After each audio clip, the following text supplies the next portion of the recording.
ജെസ്സിയുടെ തണുത്തു മരവിച്ച ശരീരം ഇടുക്കിയിൽ ചേപ്പുകുളം കൊക്കയിലേക്ക് ഇറങ്ങിയ സാം തിരികെ കാർവാഷിനായി കൊടുത്തിട്ട് വന്നത് ഇവിടേക്ക്. സാധാരണ ആരും വരാത്ത 1.5 ഏക്കർ പറമ്പിലെ 6 ആൾ പൊക്കം വെള്ളമുള്ള ഈ വലിയ കുളത്തിന്റെ കരയിലേക്ക് കുറച്ചു നേരം ആ കുളക്കരയിൽ അയാൾ ഇരുന്നു.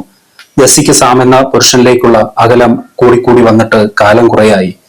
ഭർത്താവിന്റെ സ്ഥാനവും ഭാര്യയുടെ സ്ഥാനവും അതോടെ ഇല്ലാതായി. ജെസ്സിക്ക് ആ പുരുഷൻ ആഗ്രഹിക്കുന്ന ഭാര്യയായി തുടരാനാകാത്ത അവസ്ഥയിൽ അയാളിലെ പുരുഷന്റെ അടുത്ത അന്വേഷണം ആ വീടിന് പുറത്തേക്ക് നീണ്ടു. പിന്നെ പരസ്ത്രീ ബന്ധം പറഞ്ഞുള്ള പിണക്കവും വഴക്കുകളും. വീട്ടിലും നിൽക്കാതെ പ്രശ്നങ്ങൾ പോലീസ് സ്റ്റേഷനിലേക്കും കോടതിയിലേക്കും വരെ എത്തി.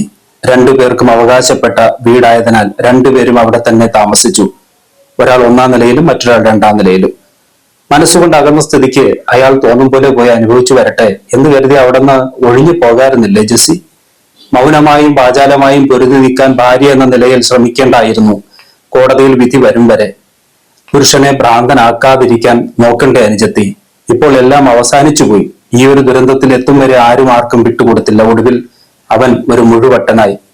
രോഷവും പകയും ഭ്രാന്തുമായ ആ ദിവസം അതും സംഭവിച്ചു. ജെസ്സി എന്ന വാക്ക് പോലും മായ്ച്ചു കളയാമെന്ന് കരുതി വലിച്ചെറിഞ്ഞതാണ് 2 മൊബൈൽ ഫോണുകൾ ഈ കുളത്തിന്റെ ആഴങ്ങളിലേക്ക്. അന്വേഷണ സംഘം മൊബൈൽ കണ്ടെത്തിയിരിക്കുന്നു.